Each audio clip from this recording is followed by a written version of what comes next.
네, 안녕하세요. 최승윤 작가입니다. 오늘은 작가 노트를 한 두 개 정도 읽어볼까 해요. 뭔가 내용이 좀 짧은 것 같아서. 그리고 작가 노트를 읽을 때 앞으로 캠을 좀 설치를 해서 얼굴이랑 글이 좀 같이 나오게 해야 될 필요성이 좀 있을 것 같더라고요. 요즘에 유튜브 정책이 좀 까다로워지면서 제가 이게 지금 움직이는 게 없이 그냥 그 뭐지? 그 인공지능이 판단을 하기에는 좀 이상한 것처럼 보일 수가 있는 것 같더라고요. 그래서 이렇게 노란 딱지가 붙는다든가 그런 현상들이 생겨서 지금 웹캠을 주문을 해놨고, 다음부터는 작가 노트를 읽을 때 한 요쯤 오른쪽 밑에다가 얼굴을 띄워놓고 할 것 같습니다. 자, 아무튼 이거는 2012년 7월에 썼었던 글인데요. 한번 읽어볼게요. 그대로 두어라. 호흡 중에 최고는 그냥 그대로 두는 호흡이다. 꽤 예전에 들었던 얘기지만 그대로를 이해하지 못했었다. 숨이 들어오면 몸은 자연히 움직인다. 배가 나오든 머리가 젖혀지든 자연스러운 호흡을 인위적으로 조절하면 몸과 호흡 간의 괴리감이 생기게 되고 몸 안의 기운과 육체가 불일치를 일으키게 되며 육체의 병과 마음의 불안정을 가져오게 된다. 당신의 육체와 마음은 그대로 두길 원한다. 때문에 지속적으로 살 수 있는 안정적인 집과 정규직을 원한다. 살이 급격하게 빠지거나 찌게 되면 마음이 어지럽고 몸에 병이 생긴다. 특히 몸이 급격하게 성장하는 사춘기에는 마음을 안정시키지 못하고 질풍노도의 시기를 겪게 된다. 하지만 그대로 둔다는 의미는 어떠한 변화도 거부한다는 뜻이 아니다. 오히려 어떠한 변화에도 휩쓸리지 않고 그대로 지켜보는 마음이 자신을 가장 행복하게 할 수 있으며 생명을 지키는 기운을 가져다 주는 행위일 것이다. 이 글이 어떻게 보면 연결이 되는 글이지만 사실은 띄어 다 따로따로 해석을 해야 될 글들을 좀 모아놓은 거예요. 제가 작가 노트를 쓰다 보면은 이게 정리가 되지 않음에도 기록을 해놔야 되겠다라는 생각에 그냥 쓰는 경우가 생기게 되는데, 일단 왜 호흡에 대한 이야기를 했었냐면은 뭐 제 채널을 뭐 굉장히 꾸준하게 보셨던 분들은 아실 분들은 아시겠지만 저의 평생의 수건 사업이 호흡이었습니다. 저한테 가장 큰 문제점 중에 하나가 숨이 답답하다는 거였는데, 그래서 제가 이런 반대의 법칙을 찾아내고 여러 가지의 것들을 찾아내고, 그리고 뭐 어떤 분들은 댓글에 그냥 살아라, 뭐 젊은 놈이 뭐 그런 걸 연구를 쓸데없는 거가 관심이 많냐 이러시는데, 그러시는 분들도 있는데 그래 보인다라는 것도 알아요. 근데 당장 지금 숨이 답답해서 숨을 쉴 수가 없으니까 뭐라도 찾아야 되는데, 이게 뭐 하루 지나는 게 아니라 숨이라는 건 계속 쉬고 있잖아요. 지금 내가 뭔가의 방법을 찾아내지 않으면은 당장 지금 몇 초 후에 숨을 못 쉬게 되는 거예요. 그래서 하루 종일, 그리고 거의 살아가는 내내 호흡에 대해서 연구를 많이 했었는데, 아무튼 이때 생각을 했었던 것도 그러니까 예를 들어서 제가 옛날에 한의원에 갔었을 때 한의원 원장님께서 숨은 그냥 자연스럽게 쉬는 게 가장 좋다라고 말씀을 하셨는데, 그 자연스럽게 쉬는 게 잘 안 되잖아요. 그리고 여기 써 있는 대로 그냥 자연스럽게 몸의 긴장을 풀고 호흡을 하라고 저도 써놓긴 했지만, 제가 얘기하는 반대의 법칙처럼 이게 답인 줄 알았으면은 그 다음에 또 답이 아니게 되는 상황이 또 생기게 됩니다.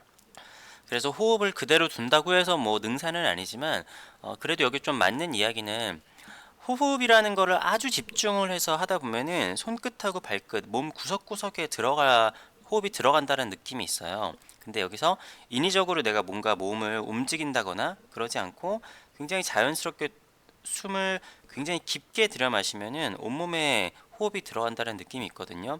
항상 그런 식으로 호흡을 하기는 힘들겠지만, 근데 그렇게 하게 되면은 뭐랄까 그런 게 있거든요. 호흡과 정신이 일치되고 호흡과 뭐랄까 의식이 일치되는 경우가 있어요. 우리가 운동을 할 때도 내가 인위적으로 어디다가 생각을 집중을 시키면은 거기에 운동의 그 효과가 늘어나잖아요. 그런 것처럼 우리의 마음과 육체 같은 경우도 나의 정신과 의식이 집중을 하느냐 하지 않느냐에 따라 차이가 좀 있는 것 같거든요. 그래서 호흡을 통해서 나의 육체와 마음을 일치시키는 그러한 이야기를 했었던 것 같아요.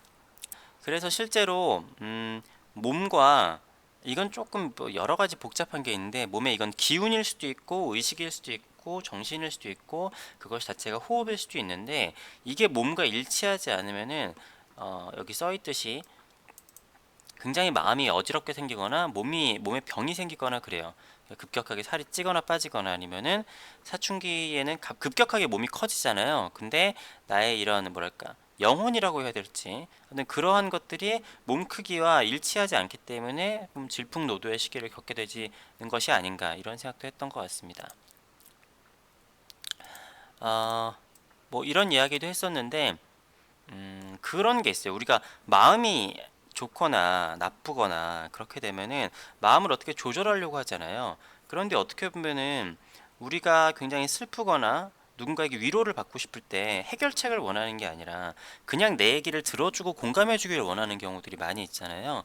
그렇듯이 마음이 아프거나 마음이 좀 흔들리거나 그럴 때 나의 의식이 마음을 어떻게 조정을 하려고 한다기보다는 그저 마음을 바라봐 주고 있으면은 마음이 오히려 좀 편안해지는 그러한 이야기도 했던 것 같습니다. 아무튼 이게 지금 제가 좀 짧게 얘기했는데 어, 이렇게 잘라서 얘기를 하면은 되게 길게 쓸 수 있는 이야기예요. 아마 다른 글에서 또 언급을 하지 않았었을까 싶습니다.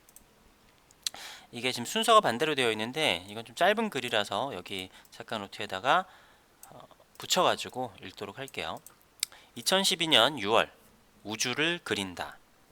내 그림은 우주와 닮았다. 전 우주가 아니라 은하 아니면 지구 아니면 그냥 세계나 하나의 인간을 닮았다 해도 무방하다. 사람은 우주를 닮아 만들어졌으며 나는 지구를 닮아 있다. 우주를 전부 탐구하는 게 불가능하다면 나 자신을 탐구하면 될지도 모른다. 우리는 우주보다도 나에 대해서 더 모르니까. 음, 이게 제가 그 세상을 연구하고 세상을 표현하는 거에 가장 기본적인 개념 중에 하나인데 그런 게 있잖아요.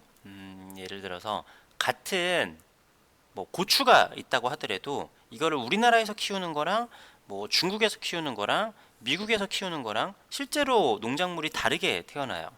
그 땅의 기운을 받는 거죠. 그리고 실제로 우리가 지구를 떠나서는 아직까지 살 수가 없잖아요. 만약 외계 생물체가 있다고 한다고 하면은 그 생물체도 아마 자기네 행성에서는 살 수 있지만 우리 행성에서는 살기가 힘들 거예요. 그리고 다른 행성에 사니까 물론 생긴 것도 다르고 특성도 다를 수가 있겠죠. 이게 다른 행성 정도가 아니라 그냥 한 동네 아니면은 한 가족 단위로만 보아도 그 가족의 특성이라는 게 있고 그 동네의 특성이라는 게 있잖아요. 게다가 또 시대의 특성이라는 것도 있어요. 우리가 몇만 년 전의 사람은 그 원시인은 이렇게 생겼었구나. 사실은 뭐 수백만 명을 채집을 한 게 아니라 진짜 많아야 몇 명을 채집을 해가지고 이 당시 사람들은 이랬었나 보다 하는 표본을 만들어내는 거잖아요. 이렇듯이 그 시대에도 어, 뭔가 그 사람이 실제로 그 시대를 대표하는 사람이 아니었다고 할지라도 그 사람은 그 시대에 뭔가 공통적인 거를 가지고 있는 것이겠죠. 그렇기 때문에 제가 들숨을 쉬고 날숨을 쉬는 이런 반대의 법칙의 호흡 자체가 우주의 가장 기본적인 그러한 원리 안에 입각해서 만들어지지 않았을까라는 생각을 하게 되는 거고 내가 행동을 하고 사람들을 만나고 우리 사회가 벌어지는 일들이 어떻게 보면은 우주의 축소판이지 않을까 반대로 생각을 하면은 우리 안에서 벌어지고 있는 일들이 우주의 확장판으로 생각을 하면은 우주를 그렇게 하면 이해할 수 있지 않을까 어찌 보면은 내가 사실은 우리나라도 다 돌아다녀서 볼 수가 없잖아요 우주도 다 볼 수 없는 것이고 그렇다라고 하면은 내 주변에 있는 것 그리고 나 스스로를 탐구를 하는 것이 어떻게 보면은 가장 우주를 탐구하는 것과 비슷한 일이 아닐까라고 생각을 한 거죠. 이런 이야기도 있어요. 우리가 우주에 대해서 모르는 만큼 우리가 바닷속도 잘 모른다. 바닷속의 대부분을 아직까지도 미지의 세계라고 하거든요. 우주에 대해서는 되게 연구를 많이 하고 있는데 그것만큼이나 바다도 미지의 세계라고 해요. 그러니까 우리의 외부를 탐사하는 만큼 우리는 우리 내부도 잘 모르고 있는 경우인 거죠. 실제로 우리 지표면 안에 있는 그 외핵이나 내핵 같은 것도 우리가 실제로 눈으로 본 적이 없잖아요. 추정을 할 뿐인 거지. 그렇듯이 우리의 내부를 탐사를 하는 거는 외부를 탐사하는 것과 어떻게 보면 빗대어 생각해 볼 수 있고 반대로 생각을 해서 외부를 탐사를 하는 것은 반대로 내면을 탐사를 할 수 있는 것과 마찬가지지 않을까 하는 것이 제가 작업을 하고 그림을 그리는데 가장 기초적인 생각이라고 봐주시면 될 것 같습니다. 2012년도 6월달하고 7월달 작가 노트를 읽어봤고요. 아무튼 뭐 제 작업을 이해를 하시는데 도움이 되었으면 좋겠고, 즐겁게 보셨으면은 구독과 좋아요, 그리고 댓글, 그리고 공유도 좀 부탁드리겠습니다. 감사합니다.